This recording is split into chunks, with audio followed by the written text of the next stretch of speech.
Bueno, buenas tardes a todos.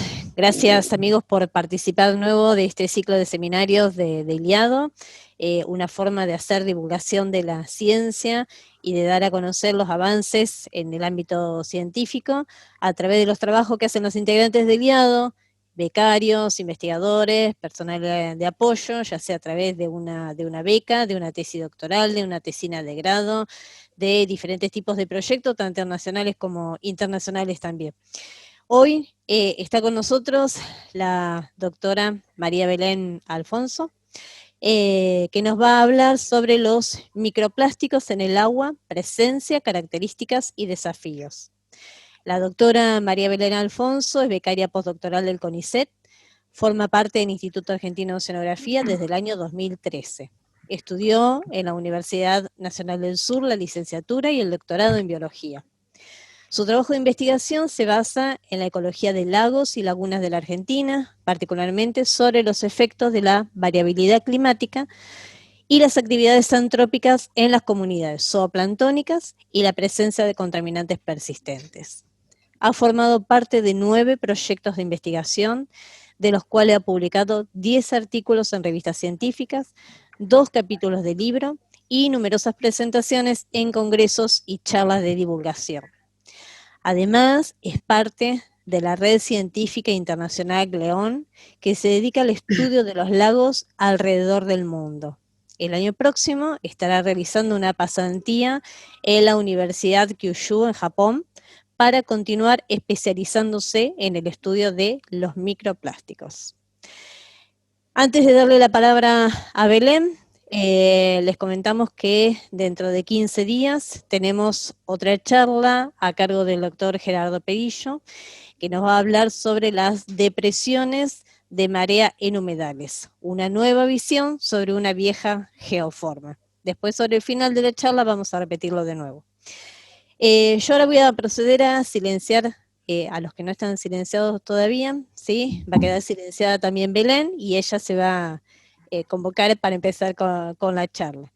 Belén va a dar la charla completa y al final de la charla va a contestar todas las preguntas que vayan surgiendo, que las pueden ir haciendo a través del chat, y si se da la oportunidad de que se pueda levantar la mano y generar algún diálogo en forma ordenada, también lo vamos a ir haciendo, ¿sí? Bueno, Belén, bienvenida y damos paso para que empieces con tu presentación. Bueno, muchas gracias.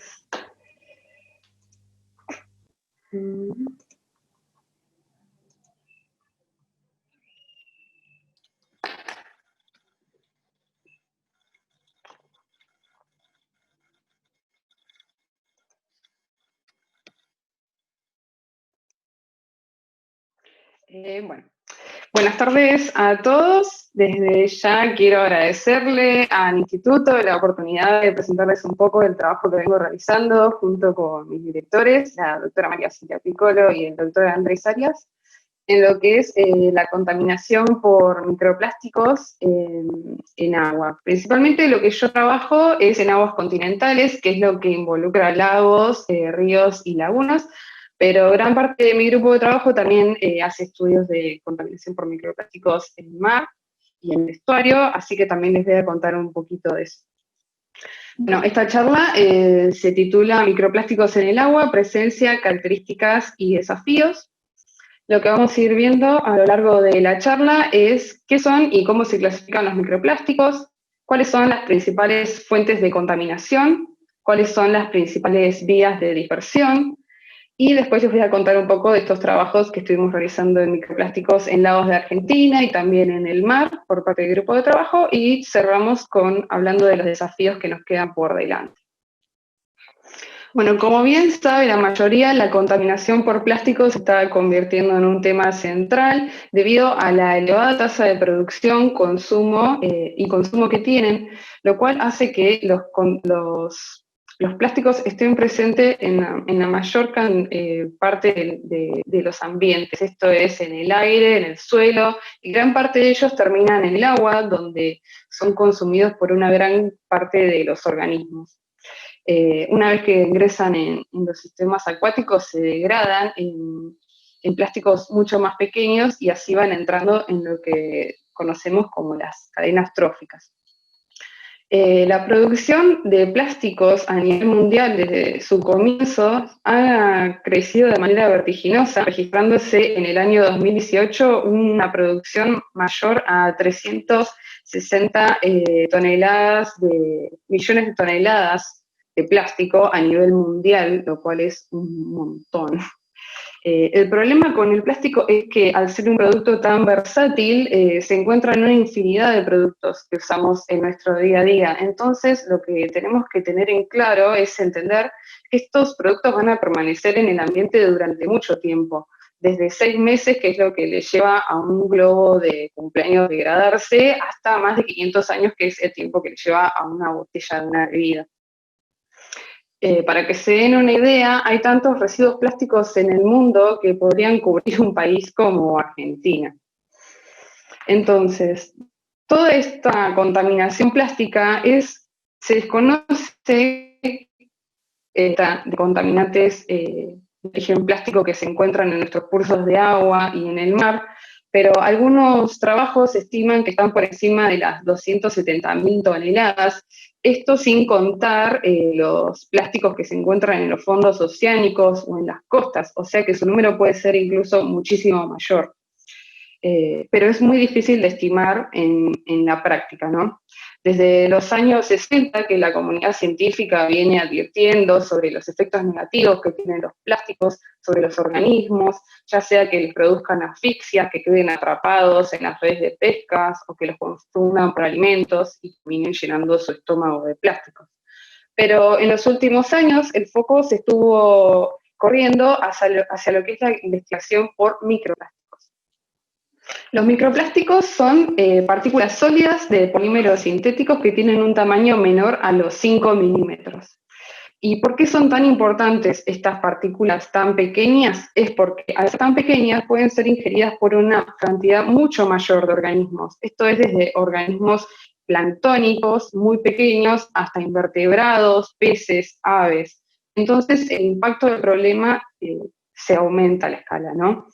A su vez, estas partículas plásticas tan pequeñas se pueden adherir a sus superficies otros tóxicos o sustancias químicas, además de las que se usan en su fabricación, por lo cual lo convierte en un problema mucho más agravante. Cuando estudiamos los microplásticos, los podemos clasificar de acuerdo a su origen en primarios, que son aquellos que ya se fabrican con un tamaño menor a los 5 milímetros, son la materia prima en la industria plástica y están presentes en muchos productos de limpieza, como son las cremas exfoliantes o pastas dentales, aunque en los últimos años en muchos países se empezó a prohibir su uso en este tipo de productos. Mientras que por otro lado están los microplásticos secundarios, que son aquellos que se originan a partir de la fragmentación de plásticos de mayor tamaño y son los que más encontramos en el ambiente. También los podemos clasificar de acuerdo a su color, de acuerdo a su forma. Tenemos pellets o microesferas, fragmentos, también tenemos láminas o films, tenemos fibras y espumas.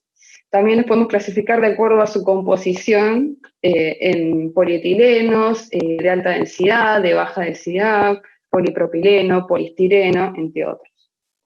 Todas estas clasificaciones nos ayudan a la hora de estudiar los microplásticos para entender o tener una idea de cuál es su origen. Dentro de las principales fuentes de microplásticos que encontramos, podemos mencionar las fibras y partículas que se encuentran dispersas en el aire, las microesferas o pellets que encontramos, como les dije, en los productos de limpieza o de cosmética, las pinturas sintéticas que con el paso del tiempo se van degradando y van desprendiendo partículas de microplásticos, las fibras sintéticas que se liberan durante el lavado. Yo no sé si saben, pero gran parte de nuestra ropa hoy en día está formada por fibras plásticas. Ya no todo es algodón y eso lo pueden comprobar solo mirando la etiqueta que tengan puesto en este momento. También otra fuente de origen son los productos plásticos descartables que se van degradando y producen microplásticos, o los neumáticos que con el desgaste también van liberando partículas plásticas. Cuando estudiamos las principales vías de dispersión de los microplásticos Lo que se sabe es que, bueno, como es de esperar, los centros urbanos y las grandes ciudades son los principales focos desde los cuales los microplásticos se dispersan hacia el ambiente y a los sistemas acuáticos. Gran parte de ellos llegan desde las ciudades a través de los efluentes cloacales, que en el peor de los casos se descargan de manera directa en los ríos o mares, o en el mejor de los casos terminan en las plantas de efluentes de agua, las plantas de tratamiento, que tienen estos conocidos piletones de decantación, donde el agua va pasando por distintos procesos para limpiarla. Y en estos piletones de decantación, en el fondo quedan grandes cantidades de sedimentos, que muchos de ellos, muchos estudios las han analizado y encuentran enormes cantidades de microplásticos. En muchos lugares del mundo se estila que este tipo de sedimentos se usen como abono en el suelo de las quintas o en las actividades agrícolas, lo cual hace que gran parte de estos microplásticos vuelvan otra vez al ambiente en vez de incinerarlos, lo cual es gravísimo. Otra forma o vía de dispersión de los microplásticos es por escorrentía, que es cuando el agua de lluvia escurre por los suelos y las superficies y va arrastrando consigo todo lo que es materia orgánica, y parte de ellos son los microplásticos, ¿no? Bueno, otro modo de dispersión es la deposición atmosférica, que puede ser seca o húmeda. Esto es cuando los microplásticos se encuentran flotando en el aire por la acción del viento o por la acción de las lluvias, se depositan en el suelo o directamente sobre los cursos de agua. Una vez que encontramos los microplásticos que se encuentran suspendidos en el agua o en nuestros cursos de agua, van recorriendo los ríos a través de los lagos, terminan en los estuarios y llegando finalmente hacia el océano.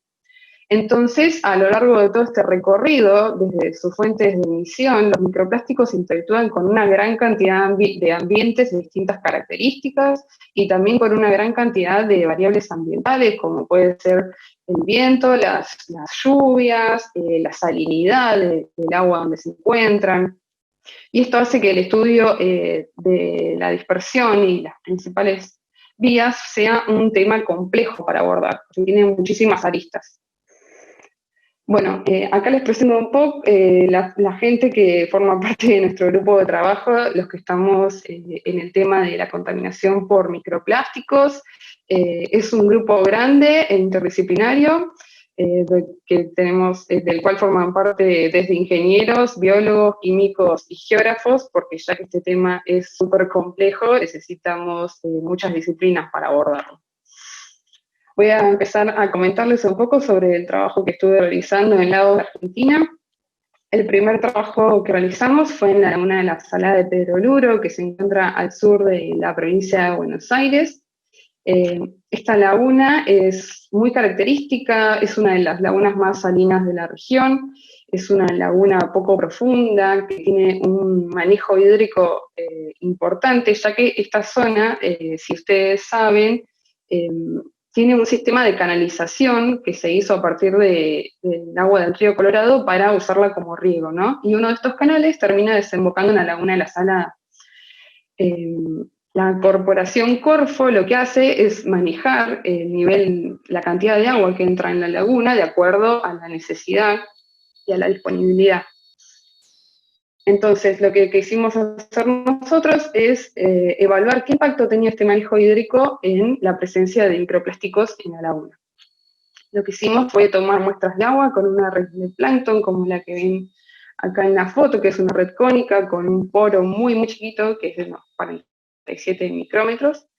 Con esta red filtramos el agua y obtuvimos muestras para estudiar el zooplancton y los microplásticos. El zooplancton, por si algunos no saben, son organismos de origen animal muy, muy pequeños que se encuentran flotando en el agua y son parte del alimento principal, por ejemplo, de los peces que encontramos en la laguna de los pejerreyes.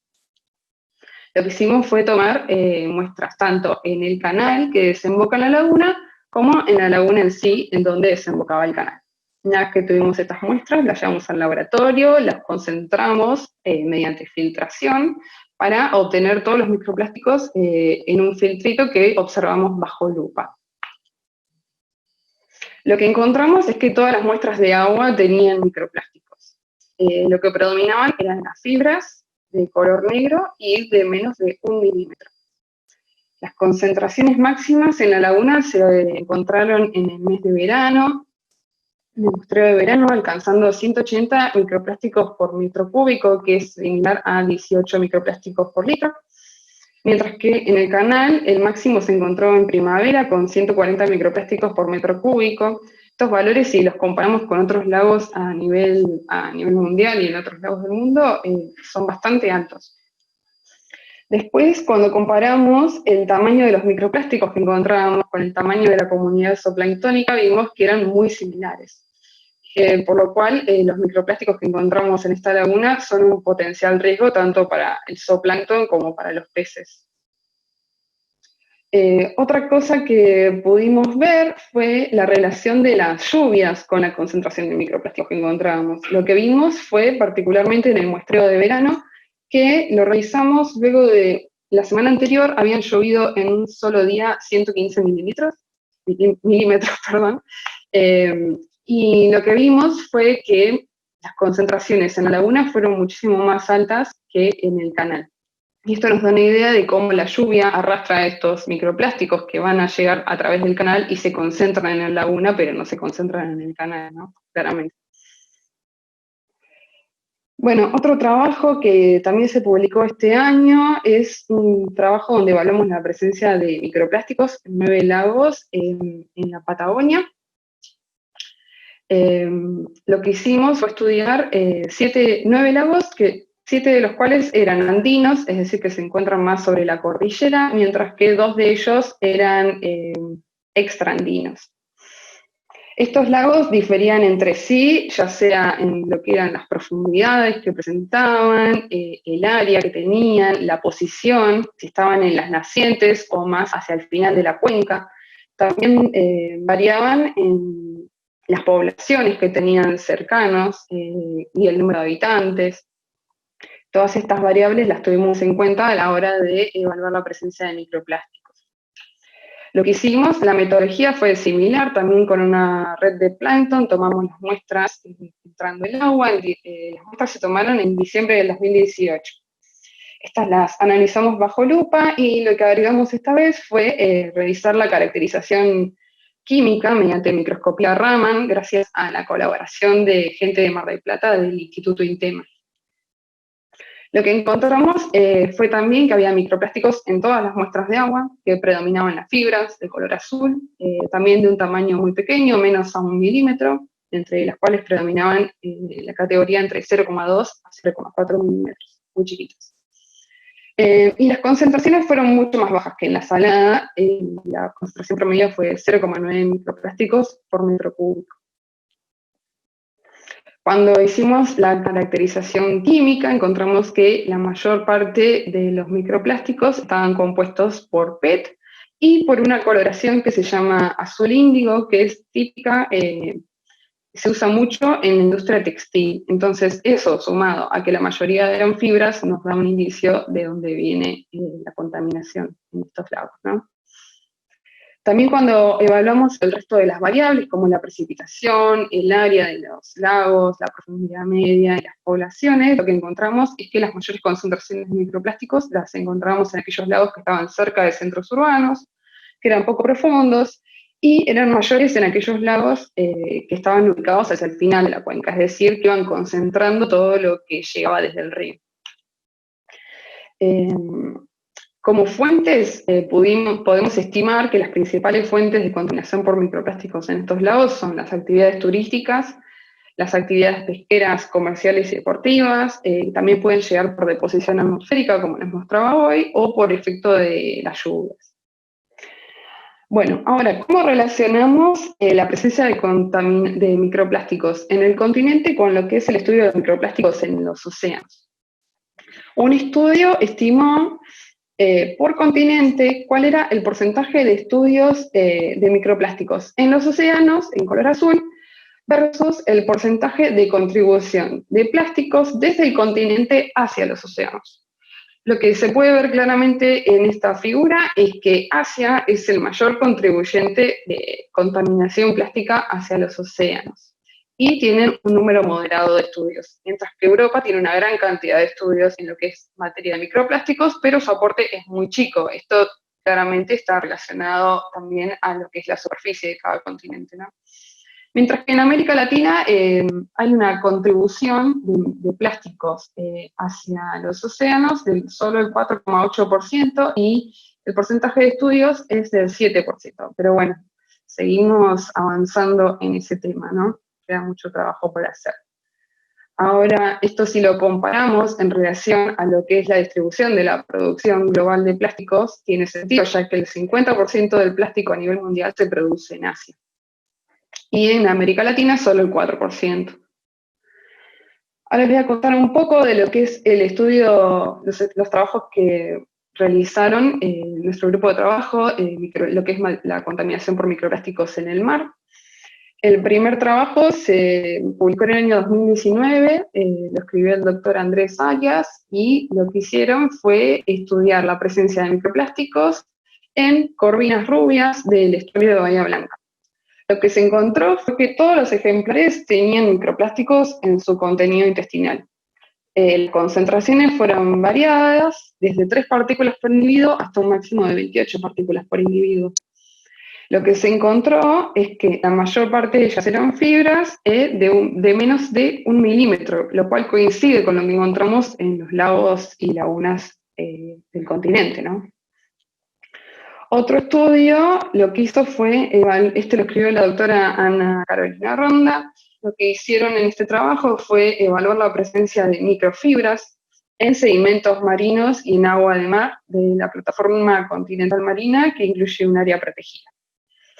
Lo que se evaluaron fue la presencia de microfibras solamente en este caso, en muestras de sedimento y agua, y lo que encontraron también coincide en que la mayoría eran fibras, bueno, de menos de 1 milímetro, y las concentraciones fueron de más de 180 microplásticos por kilogramo de sedimento, mientras que en el agua la concentración era de 0,14 microplásticos por metro cúbico de agua. Bueno, y para terminar, ¿cuáles son los desafíos que nos quedan por delante? Por un lado, uno de nuestros mayores desafíos es unificar las metodologías de muestreo.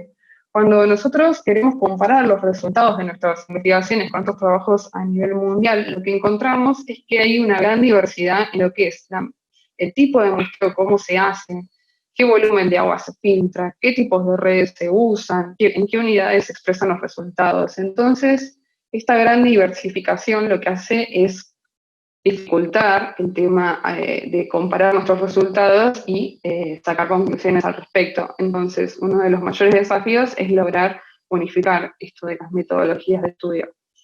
Por otro lado, continuar con lo que es estudiar la relación entre las variables ambientales y la presencia y dispersión de microplásticos, como les contaba hoy, en el estudio de las vías de dispersión, cómo interactúan los microplásticos con una infinidad de variables y ecosistemas. La mayor parte de los trabajos actuales se enfocan por ahora en lo que es decir cuánto microplástico hay, de qué tipo hay y en tipos de ambientes. Pero bueno, el paso siguiente sería evaluar cómo interactúan con estas variables ambientales. Por otro lado, lo que estaría bueno sería determinar de manera fehaciente cuál es el aporte actual y a futuro de microplásticos desde el continente hacia los océanos, basándonos en los trabajos que venimos realizando y en los trabajos que quedan por realizar. Por otro lado, como sociedad tenemos que mejorar nuestros hábitos de consumo, tratar de elegir a la hora de comprar materiales que sean mucho más amigables con el medio ambiente. También tratar de incorporar a nuestros hábitos el reciclaje. Yo no sé, bueno, si ustedes reciclan, pero los que no, los invito a hacer la prueba de estar una semana separando plásticos de sus desechos y van a ver cómo reducen la cantidad de desechos que generan de manera importante. Y otro hábito o algo que se debería evitar es caer en lo que se llama actualmente la moda rápida o fast fashion. Las grandes marcas lo que hacen hoy en día es sacar muchas colecciones, que ya no es por estación, sino muchas al año, y lo que hacen es realizar ropa con telas de peor calidad, que tienen muchas fibras sintéticas, es decir, muchas fibras plásticas en su ropa, y que son las responsables cuando se descartan de manera inadecuada y la gran masividad de producción de que haya tantas microfibras en los ambientes acuáticos y en el ecosistema en general. Así que bueno, eso es todo. Muchas gracias por escucharme y bueno, ahora veo a ver si hicieron algunas preguntas o si tienen alguna pregunta para realizarme en vivo.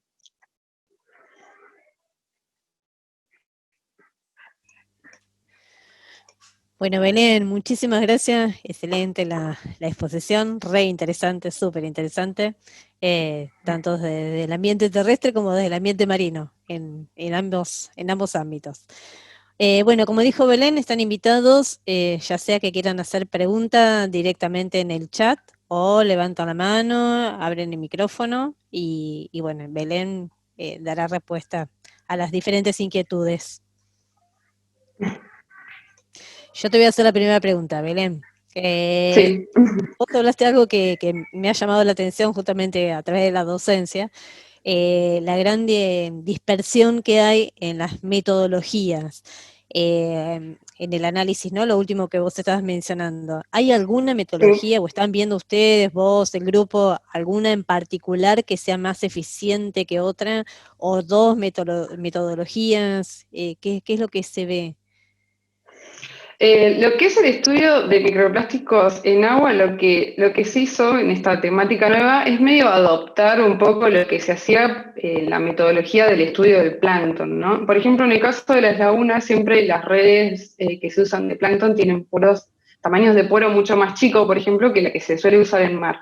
Entonces es común ver que los estudios de microplásticos en el mar usen redes, por ejemplo, que tienen 300 micrómetros de poro, mientras que algunos estudios en lagos utilizan poros mucho más chicos, que es lo que se suele usar cuando se estudia el plancton, ¿no? En los lagos. Pero lo que se está viendo también es que cuanto más chico es el poro de red, menos se subestima la abundancia de microplásticos. Entonces también hay una tendencia a mejorar eso, a usar redes con poros más chicos, o por ejemplo, también difieren en lo que es las unidades en las cuales se expresan los resultados. Al principio muchos trabajos lo hacían, por ejemplo, en metros cuadrados, es decir, en áreas en unidades de superficie. Y ahora hay una tendencia más a hacerlo en unidades de volumen, que es como más comparable con lo que estamos acostumbrados a ver, por ejemplo, en los estudios de plancton y eso, y te da una idea más entendible, digamos, lo que es la concentración. Cuando uno habla de concentración, te dicen tantos microplásticos por litro, es como más asimilable que tantos microplásticos por metro cuadrado, es como que no se entiende capaz tanto. Pero bueno, igual queda mucho trabajo por realizar, me parece, a nivel de comunidad científica, en lo que es unificar estas metodologías. Si Andrés o Ana Ronda, que están por ahí también en la charla, quieren agregar algo, los invito, que ellos están muy en el tema también. Por ahí lo que se ve, que como es algo relativamente nuevo a otras investigaciones que se vienen haciendo, y fue como una explosión a nivel mundial de todas las metodologías, o sea, de todas las matrices que se quieren estudiar y de las metodologías, cada uno fue buscando como su modo y su manera. Hay una corriente para homologar y unificar todos los criterios.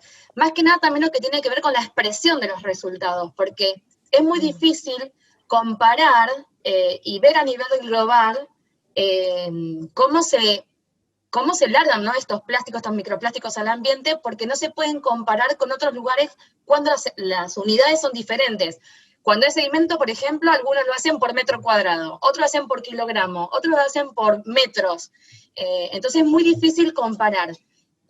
Seguramente en breve va a salir alguna metodología estandarizada para cada una de las matrices donde se estudian los diferentes tamaños de microplásticos, de plásticos en general, porque también se clasifican en diferentes tamaños y también para cada tamaño hay una cierta metodología.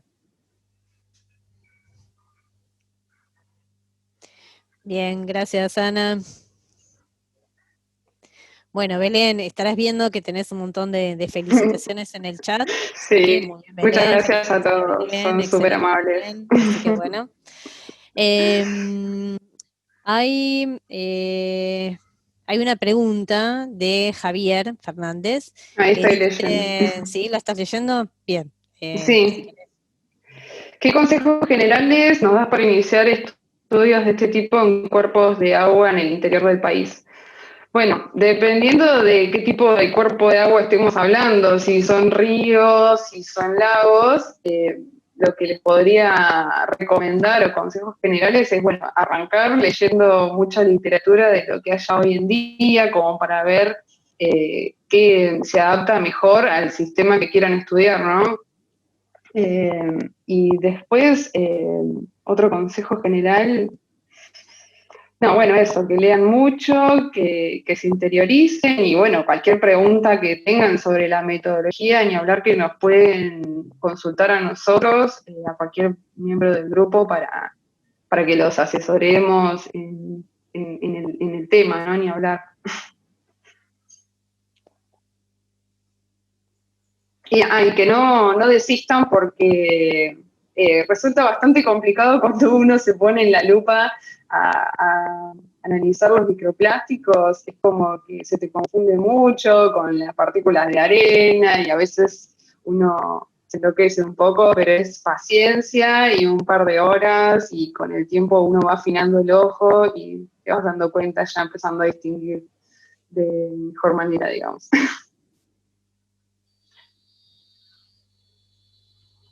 Bueno, ahí Clara pregunta, Bel, ¿pensás que estaría bueno disminuir el tamaño de poro en las redes en el mar, ya que mayormente en estudios en sistemas marinos el poro es muy grande y creo que podría subestimar la presencia de microplásticos?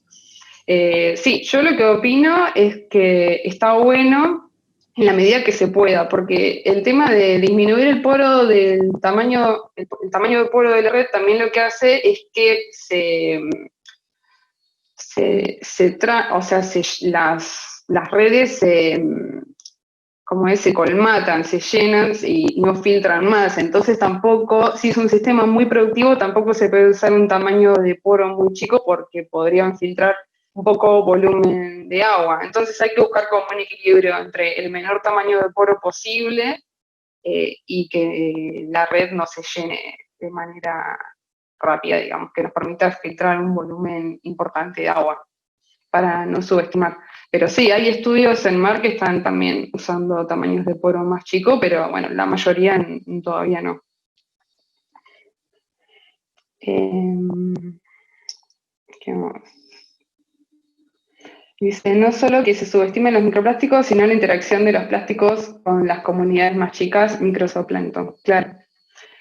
Sí, o sea, cuanto más chico sea el tamaño de poro de red, vamos a agarrar fracciones mucho más chicas de microplásticos, que son las que, por lo que estamos viendo, son las que predominan, por debajo de 1 milímetro, ¿no? Así que eso nos va a dar una idea también más de lo que es la posible interacción con las comunidades planctónicas más chicas. Gabriela dice, una solución a ese taponeo podría ser tomar más muestras de menor volumen. Sí, puede ser, serían como réplicas, digamos, pero sí, sí, podría ser una solución, tal vez. Hay que pensarlo. A ver si hay una otra pregunta.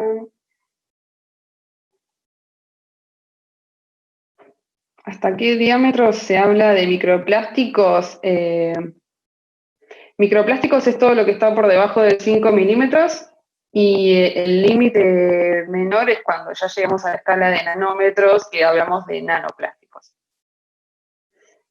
Que esos ya en la lupa no los podríamos ver. Así que eso tiene otra técnica de estudio.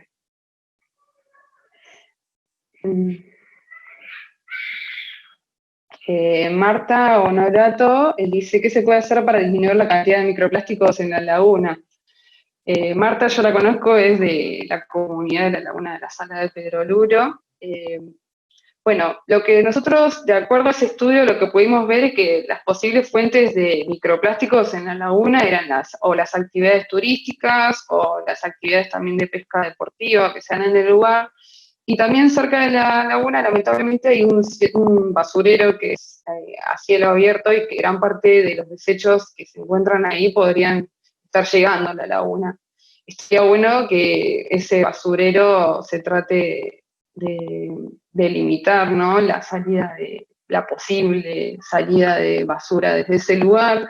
Y también, bueno, que se concientice mucho a la gente que visita el lugar por actividades turísticas a que no desechen plásticos en el ambiente que después se van a terminar degradando y van a terminar en el agua, ¿no?, en forma de microplásticos. Belén, quedaron algunas preguntitas o comentarios anteriores, y una es Nacho, que dice, Nacho Contreras, dice, ¿cuándo van a ir a estudiar a los esteros de Liberá toda la temática de microplásticos? Jorge Bustamante pregunta, dice, ¿cuánto tiempo se estima tarda un plástico en descomponerse y reducirse al tamaño de microplástico? O sea, de plástico a microplástico. No tengo o sea, no sé, eso depende de lo que pasa, debe ser muy variable porque depende a la situación a la que se encuentra expuesto el plástico, ¿no? Ya sea si se encuentra bajo el efecto de las mareas y las corrientes oceánicas que lo pueden degradar un montón y mucho más rápido, o si estuvo expuesto a la radiación solar. Entonces, dependiendo de en qué situación está expuesto ese contaminante plástico, va a depender del tiempo que le lleven degradarse, ¿no? Cuanto más variables estén involucradas, calculo que el tiempo va a ser mucho menor. Perfecto. Bueno, Jean dice, excelente la charla, consulta. ¿Se conoce si la degradación en ambientes salinos es más rápida o lenta que en agua dulce? Andrés está, dice que sí, no sé. Yo desconozco si es más rápido o no. Yo no me quería sumar, pero bueno. No, yo voy a apoyar mucho la definición del abuelo de Pepi, que tiene 94 años, y que acaba de decir que el problema es un problemón, ¿no? Y esa es la definición, ¿no? Es un problemón, estamos ante un problemón. Los tiempos de degradación, imagínense que si bien las primeras síntesis de plásticos ocurrieron, hay algunas divergencias, pero algunos dicen a fines del siglo XIX, otros dicen a principios del siglo XX, en definitiva se empezó a producir a gran escala a mediados del siglo XX, es decir, pasaron unos 70 años como mucho, y sin embargo estamos hablando de productos que duran hasta 600 años en simulaciones de microcosmos o de cosmos de su degradación, de cómo se van degradando. Es decir, cómo se van fraccionando en partículas más pequeñas y en qué terminan divergiendo esos caminos. La verdad es que todo depende mucho de esas condiciones. Si hay oxígeno y si no hay oxígeno, si el ambiente es hostil en términos, por ejemplo, si es un ambiente salino o si es agua dulce, si hay bacterias o no hay bacterias dando vuelta, bueno, si hay presión o no hay presión, y esto estamos hablando de las miles de toneladas de plásticos que hoy están en el fondo de los océanos, ¿no? Porque a veces hablamos de lo que está flotando o boyando en la columna de agua, sin embargo, hay modelizaciones que muestran que hay una mayor proporción incluso que está ya en el fondo y que no va a poder ser quitada de ese fondo nunca. Bueno, ¿cuál es la tasa de degradación al fondo del océano? No la sabemos, pero sí sabemos que en condiciones verdaderamente hostiles depende del tipo de producto. Son 8 los mayores, los mayoritarios: etileno, polipropileno, polietileno, PVC. La mayoría, en estos 8, de acuerdo a la densidad, si es de alta densidad o de baja densidad, en un ambiente hostil, la degradación no baja de 200 años. Es decir, que si hace 70 años que se empezaron a producir a gran escala, hoy convivimos con la mayoría de lo que se produjo en estos 70 años y con lo que se está produciendo en este momento, que es, como dijo bien Belén, alrededor de 400 millones de toneladas anuales, toneladas que se van a duplicar en 20 años, es decir, para el 2050, 30 años. Para el 2050 se esperan unas 800 millones de toneladas, y ese es el problemón que define el abuelo de Pepi, ¿no? Porque encontramos cantidades por todos lados, encontramos efectos por todos lados, encontramos que su degradación es bajísima, sin embargo su producción sigue en aumento. Y ahí es donde nos encontramos en un problema de difícil solución. No es que no tiene salida, tiene una difícil solución, y varias de esas las fue mencionando Belén. No quiero agregar más porque si no sigo. Bueno, gracias Andrés, gracias, muy buena la explicación. Belén, ahí tenés una preguntita justo antes de la que comentó del abuelo de Pepi, que dice si conoces estudios hechos en cuerpos de agua del AMBA. Hay algo en lo que es la cuenca del Río de la Plata, pero en lo que es lagunas y lagos así tipo de la región pampeana, no había estudios hasta lo que hicimos en la Laguna de la Sala, que vendría a ser el primero en una laguna. Así que hasta la última búsqueda que hice, no. Pero bueno, recién está arrancando, el tema es bastante nuevo, así que está bueno que se empiece a indagar en eso. Me sumo, Sandri, un segundo a esta charla de mesa, que este paradigma de modelos plásticos es distinto a otros contaminantes que persisten mucho en el ambiente, los llamamos contaminantes persistentes. ¿Por qué? Porque estamos involucrados todos nosotros, es decir, todos los que estamos acá no podemos escapar al uso y al desecho de plásticos, ¿no? Cuando la gestión de los plásticos o la gestión de los desechos plásticos es mala, tenemos que hablar que es buena solo en muy pocos países, ¿no? Por ejemplo, solo muy pocos países no emiten desechos por vías cloacales en ambientes acuáticos. La mayoría de los países del mundo lo hacen, ¿no? Las plantas de emisión cero son muy pocas, son escasas en el mundo, y tenemos que hablar de ciudades y urbes y megaciudades que emiten todos sus desechos cloacales, aguas de desecho y no cloacales también, a cuerpos acuáticos, continentales y oceánicos. Es el caso de Bahía, por ejemplo, ¿no?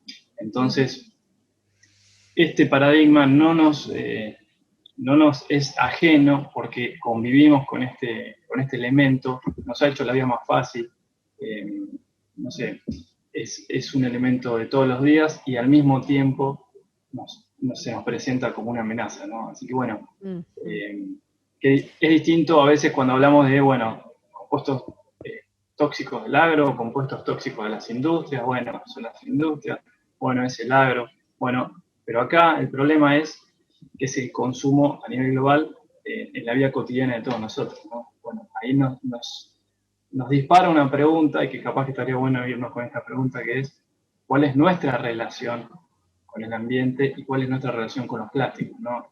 Son cosas que parecen disgregadas, pero que tenemos que empezar a unir. Con los plásticos, digo, lo más importante es cuál es nuestra relación con el ambiente en cuanto a cómo lo impactamos. Si hacemos nuestra huella, como decía Abel recién, o como estabas vos, Sandra, recién, ¿cuál es nuestra huella que vamos dejando en el día o en una semana? Si juntamos nuestros residuos de una semana, solamente los plásticos, solamente los plásticos, bueno, nos asombraría la producción. Producimos más de 100 kilogramos de plástico, de desechos plásticos solamente por persona por año en el mundo. Es decir, que ahí hay una cuestión que, si bien para muchos es difícil escapar, porque la posibilidad no está para todos, es una cuestión de consumidores que tenemos que evaluar. Por supuesto que hay una cuestión para fabricantes, hay una cuestión del mercado y hay una cuestión de organismos de control. No escapa nadie a este paradigma, y la solución no está solamente en nosotros, pero sí somos partícipes, a diferencia de otros modelos de contaminación. En este caso, somos como actores bastante centrales, digamos, de esa reflexión nomás que quería sumar. ¿Puedo hacer una pregunta? La Sí. última, ¿puedo hacer una pregunta? Gracias. Sí. No sé si tenés el dato, Belén, mi nombre es Gastón, yo soy alumno de la maestría en gestión del agua. Si tenés el dato de lo que aporta el turismo. en microplásticos, en zonas costeras? Si lo tenés, si no, aunque sea... No tengo el Me parece dato que concreto pero sé que debe ser una gran mayoría, digamos. un porcentaje importante, ¿no? Muchos tenemos en la imagen, o sea, habremos visto la imagen de las Sí. playas repletas de plástico después de que hay un Por eso te festival o pregunto. lo que sea. Sí. No tengo el dato concreto, pero sí que es súper importante, lo es. Como por lo menos para hacer enfoque en la parte de turismo costero Ujú. y un poco de publicidad ahí, ¿no? Estaría bueno. Claro. Gracias, gracias. No, gracias a vos. Bien. Sí, muy buena la pregunta de Gastón. Se viene trabajando acá en Argentina, que hay los grupos que salen una vez o dos Sí. veces Sí. al año, que hacen el recorrido por las playas, juntan. Hay Mm. estadísticas hechas también, sí, que están en la página del ministerio. Y me voy a volver un poquito con lo que dijo Andrés, que me parece que eso es súper importante a nivel de la sociedad, que cuando hablamos de por ahí de contaminación, tendemos enseguida a quién es el que contamina y pongo el Claro. dedito y le echo la culpa, ¿sí? Contamina él, la industria, contamina él que tira la pintura por el caño de la casa, contamina él que larga humo, ¿sí? Y siempre es el otro. Y en este caso, como dice Andrés, me parece que eso es un punto muy importante, ¿sí? Que en realidad acá todos somos actores, ¿sí? Todos estamos contaminando el ambiente. Esa es una realidad a la cual no podemos escapar y es donde cada uno de nosotros tenemos que empezar a actuar. Que no es una cosa fácil, pero bueno. No es fácil, son hábitos, pero de a poco se pueden ir incluyendo, sí. Sí, sí.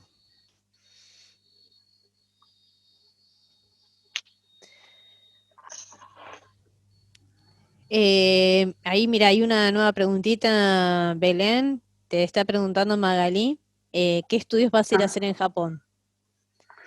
En Japón, si logro ir, porque en todo este contexto se viene demorando. Pero bueno, la idea en Japón es trabajar con el doctor Isobe Atsuhiko, que el contacto lo hizo Jorge Marcoglio y Andrés Arias, y por eso me invitaron a mí en representación. La idea sería, ellos trabajan en lo que es el modelado de la dispersión de contaminantes, el modelado matemático, basándose en los datos que tenemos concretos, lo que hace es modelar, digamos, matemáticamente cuál sería el aporte de microplásticos desde el continente hacia el océano y cómo eso va a ir variando en el tiempo. Así que, bueno, la idea sería poder hacer o tratar de realizar eso para lo que sería acá en el país, digamos, a nivel país, con los datos que tengamos recabados. Y bueno, colaborar con ellos también y aprender todo lo posible que se pueda, que debe ser un montón de lo que voy a ver en Japón, ¿no? Ni hablar de la forma en que trabajan. Bueno, si no hay nadie más que quiera hacer preguntas o algún comentario, le vamos a agradecer nuevamente a Belén por la participación, por la charla, excelente, clara. Y bueno, y a Muchas todos gracias. ustedes por haber participado también de este ciclo de seminarios de ILIADO. Les vuelvo a recordar nuevamente, dentro de 2 martes nos volvemos a encontrar, por ahora en el mismo horario, de las 6 de la tarde, con una charla a cargo del doctor Gerardo Perillo, que nos va a hablar de las depresiones de marea en humedales, una nueva visión sobre una vieja geoforma. Así que bueno, gracias nuevamente a todos por participar. Se alcanzaron a ver, Jorge Bustamante, uno de los organizadores, les puso al principio de estas charlas los 2 lugares donde pueden encontrar luego los audios, las exposiciones, los videos, a través de la página de ILIADO, y recientemente, gracias a Vane Perillo, tenemos ahora también una página en el Instagram, y de a poquito se van a ir subiendo también las exposiciones que ya se dieron y las que se darán en un futuro.